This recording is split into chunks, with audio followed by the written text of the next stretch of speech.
नमस्कार मंडळी, आपले खूप खूप स्वागत आहे तन्वीज रसोई या यूट्यूब चॅनलमध्ये. तर तुम्ही थंबनेलला पाहिलंच ना, अगदी बरोबर आहे. चाळणीवर आपण हे शिमला मिरची वाफवून करणार आहोत. चला तर मग ही रेसिपी कशी करायची आहे ते आपण बघून घेऊया. तर सुरुवातीला आपल्याला बाजारातून जे शिमला मिरच्या घ्यायच्या आहेत ते मीडियम साईजच्या घ्यायच्या आहेत किंवा लहान साईजच्या घ्यायच्या, कारण आपण आज जी ही रेसिपी बनवणार आहे त्यासाठी आपल्याला मीडियम साईजच्या किंवा लहान साईजच्या शिमला मिरची येथे पाहिजेत. तर सगळ्यात पहिले मी शिमला मिरची स्वच्छ धुवून घेतलेली आहे. कोणती भाजी आपल्याला कापण्याच्या आधी धुवून घ्यायची असते, कापल्यानंतर धुवायची नसते. आता शिमला मिरची पाण्यामध्ये स्वच्छ धुतल्यानंतर आपल्याला कशी चिरायची ती आपण बघून घेऊया. तर या ठिकाणी आपल्याला सुरीच्या साहाय्याने अलगद अशा 4 कापा करून घ्यायचे आहेत आणि कापताना थोडेसे हळूवारच कापायचे आहेत. आता शिमला मिरचीचे 4 भाग केल्यानंतर आपल्याला त्यातील बिया पाहिजे असेल तर काढल्या तरी चालणार आहेत आणि जर बिया काढायच्या नसतील तर या ठिकाणी काढल्या नाहीत तरी चालणार आहे. मी तर या ठिकाणी बिया काढणार नाहीये, कारण की ढोबळी मिरच्या म्हणजे शिमला मिरचीच्या ज्या बिया असतात त्या टिकताला कमी असतात, त्यामुळे ह्या काय फारशा एवढ्या तिखट लागणार नाहीत. त्यासाठी मी यामधल्या बिया तशाच ठेवलेल्या आहेत. तर आपण जेव्हा बाजारातून शिमला मिरची घेतो ना, तर अशा हिरव्यागार आणि छान अशी तकतकीत, म्हणजे त्याच्यावर जी चकाकी आहे त्याचप्रमाणे आपल्याला घ्यायची आहेत. म्हणजे जेवढी भाजी ताजी तेवढी त्याची चव सुद्धा खूप छान लागते. तर आपल्या जवळपास सगळ्या शिमला मिरच्या मस्तपैकी 4 भाग करून कापून तयार झालेल्या आहेत. आता पुढे काय करायचंय, गॅसवर आपल्याला कढई ठेवून घ्यायची आहे आणि त्यामध्ये शेंगदाणे छान असे भाजून घ्यायचे आहेत. तर आपण शेंगदाण्यांना डाग येईपर्यंत हे मस्तपैकी भाजून घेऊया. आता शेंगदाण्यांना छान असा डाग येईपर्यंत आपल्याला भाजून घ्यायचे आहेत आणि शेंगदाण्यांना छान असा डाग येईपर्यंत भाजल्यानंतर आपल्याला त्यामध्ये तीळ घालून घ्यायचे आहेत.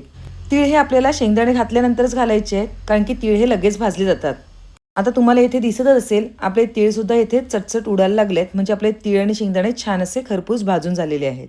तर या ठिकाणी भाजलेले शेंगदाणे तीळ आपण एका प्लेटमध्ये काढून घेऊया आणि त्यानंतर आपल्याला अर्धी वाटी एवढं खोबरं सुद्धा भाजून घ्यायचं आहे. मी खोबरं ऑलरेडी भाजून घेतलेलं आहे.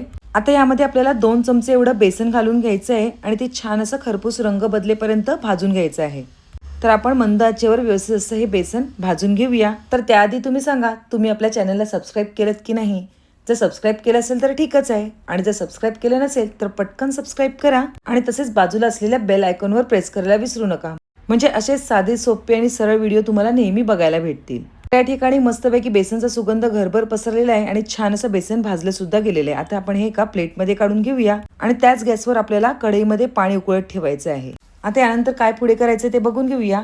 आता आपण जे भाजून घेतलेले शेंगदाणे, तीळ आणि खोबरं आहे ते मिक्सरमधून बारीक असं वाटून घ्यायचं आहे, पण त्यामध्ये आपल्याला काही मसाले घालून घ्यायचे आहेत.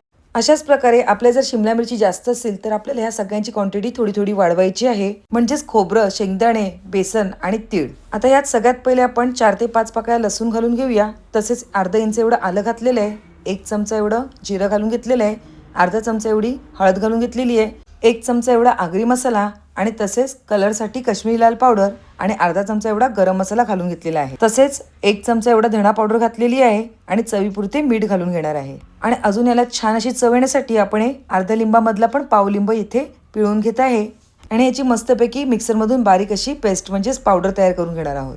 तर या ठिकाणी आपल्याला पाण्याचा थोडाही वापर करायचा नाही आणि लागल्यास फक्त 2 चमचेच इकडे आपल्याला पाणी घालून घ्यायचं आहे. आता या ठिकाणी आपण मसाले नंतर सुद्धा घालू शकलो असतो, पण जेव्हा मिक्सरमधून एकदम मसाले सगळे मिळून येतात ना, त्यामुळे ते सगळे छान असे एकत्रित एकजीव होतात. आता आपण भाजून घेतलेलं बेसनचं जे पीठ आहे ते सुद्धा यामध्ये घालून घ्यायचं आहे आणि व्यवस्थित असं मिक्स करून घ्यायचं आहे.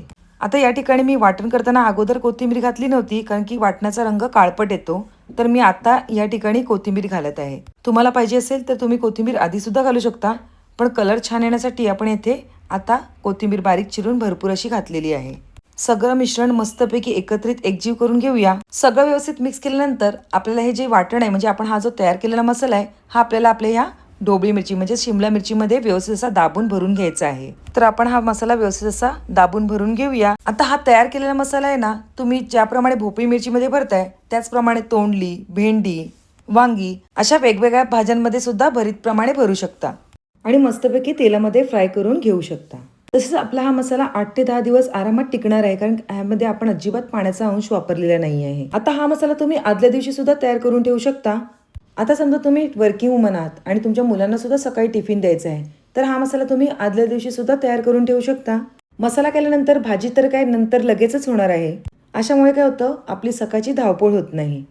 तर अशा प्रकारे आपल्याला सगळ्या भोपळी मिरचीमध्ये छान असा मसाला भरून घ्यायचा आहे. तर इथे आपल्या सगळ्या भोपळी मिरचीमध्ये व्यवस्थित असा मसाला भरून झालेला आहे. तर आपला हा मसाला व्यवस्थित परफेक्ट असा भरला गेला आहे आणि अजिबात शिल्लक राहिलेला नाही आहे. आता या ठिकाणी आपल्याला पुढे काय करायचं ते बघून घेऊया. भोपळी मिरची भरता भरता आपल्या इथे पाण्याला सुद्धा छान असा उकळ आलेला आहे. आता या उकळत्या पाण्यावर आपल्याला चाळण ठेवून घ्यायची आहे. तर आपण यावर चाळण ठेवून घेऊया.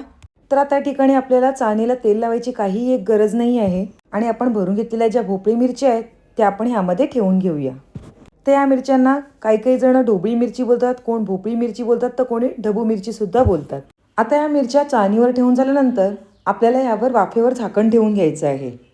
जवळपास 8 ते 10 मिनटं आपल्याला यावर झाकण ठेवून घ्यायचं आहे आणि 8 ते 10 मिनटानंतर आपण बघून घेऊया की आपल्या भोपळी मिरच्या कितपर्यंत शिजल्यात. एक परफेक्ट 10 मिनटानंतर बघितल्यानंतर आपल्या शिमला मिरच्या मस्तपैकी शिजलेल्या आहेत आणि बघितलं ना त्यातलं सारण जरासुद्धाही बाहेर आलेलं नाही आहे आणि खाली कढईत सुद्धा अजिबात पडलेलं नाही आहे. तर आता आपण ही चाळण खाली काढून घेऊया. तर बघितलं ना आपण आपला मसाला दाबून दाबून भरल्यामुळे आपला मसाला अजिबात सुद्धा खाली पडलेला नाही आहे आणि शिमला मिरची सुद्धा परफेक्ट अशी शिजलेली आहे. आता काही जण डाएट करतात त्यांना हे असेच खायला काही हरकत नाही आहे, कारण की आपण त्यामध्ये मस्तपैकी मसाला भरलेला आहे, लिंबू पिळलेला आहे. ज्यांना आपली हेल्थ सांभाळायची आहे आणि ऑइल वर्ज्य करायचं आहे त्यांनी ही शिमला मिरची अशी सुद्धा खाऊ शकतात आणि खरंच खूपच चविष्ट अशी ही शिमला मिरची लागते. पण आपल्याला आपली भोपळी मिरची भरलेली अजून चविष्ट, चमचमीत आणि चटपटीत बनवायची असेल तर आपण थोडंसं तेल टाकून ह्यावर तेलावर थोडं परतवून घेऊया. अगदी 2 ते 4 चमचेच ह्यामध्ये तेल घालायचं आहे आणि व्यवस्थित अशी शिमला मिरची छान सगळ्या बाजूनी परतवून घ्यायची आहे. तर भरून घेतलेल्या सगळ्या शिमला मिरची आपण ह्यामध्ये घालून घेऊया. यावेळेला आपल्याला गॅस मीडियम टू लोच ठेवायचा आहे आणि सगळ्या बाजूनी व्यवस्थित अशी शिमला मिरची छान अशी तळून घ्यायची आहे. आता ॲक्च्युली आपल्या ह्या सगळ्या सारणामध्ये आपण मीठ घातलेलं आहे. आता ह्यावर सुद्धा मी मीठ घातलेलं, पण माझ्याकडून तो व्हिडिओ स्किप झालेला आहे. तर तुम्ही पण ह्यावर वरून असं थोडंसं मीठ घालून घ्यायचं आहे, म्हणजे कसं भोपळी मिरचीच्या वरच्या सालीला सुद्धा छान अशी चव येईल. तसंच ह्या भोपळी मिरची पलटी करताना थोडंसं अलगतच आपल्याला पलटी करायची आहे, नाहीतर ह्यातला मसाला बाहेर येऊ शकतो. आता तुम्ही बोलाल वाफवून घ्यायची तरी काय गरज होती, जर आपण डायरेक्ट तेलामध्ये तळल्या असत्या तरी चालल्या असत्या. पण तेलात टाकल्यानंतर काय होतं, ही मिरची कशी तव्याला थोडीशी किंवा कढईला थोडी चिटकते किंवा त्यावर पाण्याचा थोडासा हपका तरी मारावा लागतो, नाहीतर थोडं पाणी तरी घालावं लागतं आणि त्यानंतरच मग ही शिमला मिरची छान अशी सॉफ्ट होते. पण अशा प्रकारे आपण शिमला मिरची फ्राय केल्यामुळे इथे कुठेही आपण पाण्याचा अजिबात वापर केलेला नाही आहे आणि त्यामुळे ही शिमला मिरची 2 ते 3 दिवस अजिबात कुठे खराब होत नाही आणि अशी फ्राय करून घेतल्यामुळे अजून छान चटपटीत आणि चमचमीत अशी ही भोपळी मिरची लागते. अगदी कमीत कमी तेलामध्ये, म्हणजे फक्त अर्धीच पळी येथे आपण तेल वापरलेलं आहे आणि त्यामध्येच आपल्या ह्या मिरच्या फ्राय करून घेतलेल्या आहेत.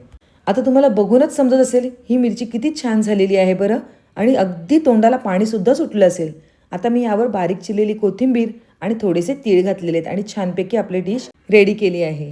आता आपण हे जे तयार केलेलं शिमला मिरचीचं भरीत आहे ते तुम्ही चपातीसोबत खाऊ शकता, भाकरीसोबत खाऊ शकता आणि खरंच खूपच छान चविष्ट अशी ही भोपळी मिरचीचं भरीत लागतं.